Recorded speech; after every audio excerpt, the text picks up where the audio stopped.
Todd, it was a slow start, and coming off last week that wasn't ideal, but after quarter time you would have been really happy with the response.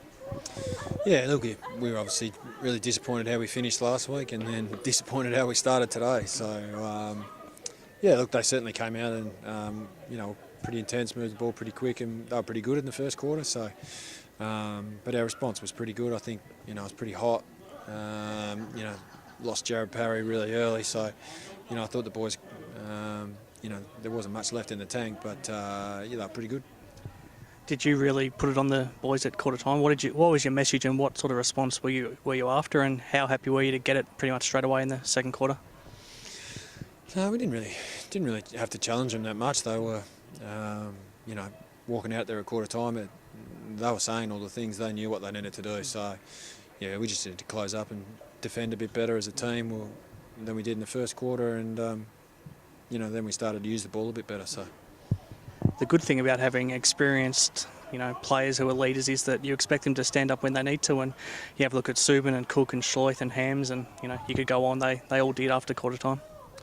Yeah, and especially late, I think their voice and experience was pretty important as well. So, it doesn't matter whether you win by 1 or whether you win by 100. They still only give you 4 points, and wins early in the year are really important. So. It was important to bounce back and get our first points on the board. It was sort of goal for goal for a lot of the second half. Were you confident that, just given your quality and experience of sort of winning a lot of games the last 2 years, that you would be able to find a way to get over the line in the end?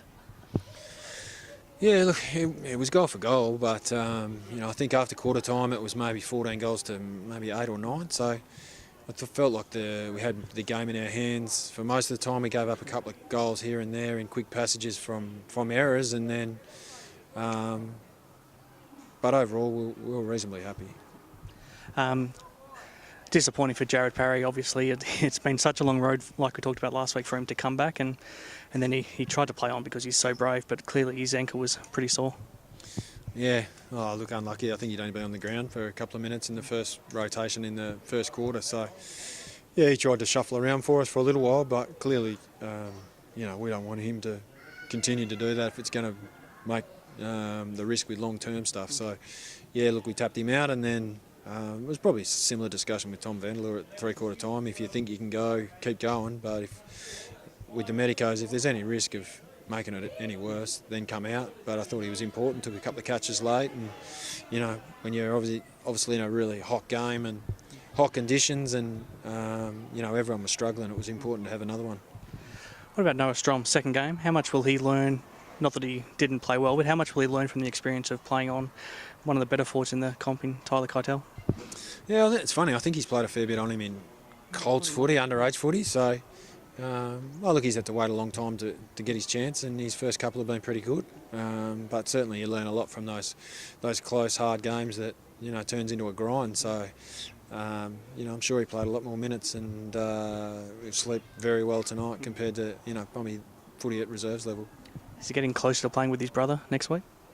Yeah, look, don't know. Zach's just been really crook, so he's probably missed a fair bit of training. So.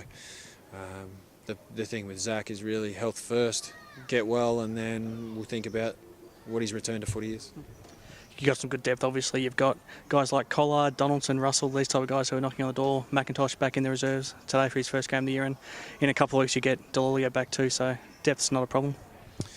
No, and it's important because you need more than 22 to get through the year. So, obviously Jared Parry injured today, and Zach's been crook, and Brendan Verrier's been a bit sore, so he hasn't played as well. But no, look, we're really happy with the kids that are coming through, and hopefully they'll play really well and put real pressure on our senior guys, and hopefully push a couple of them out.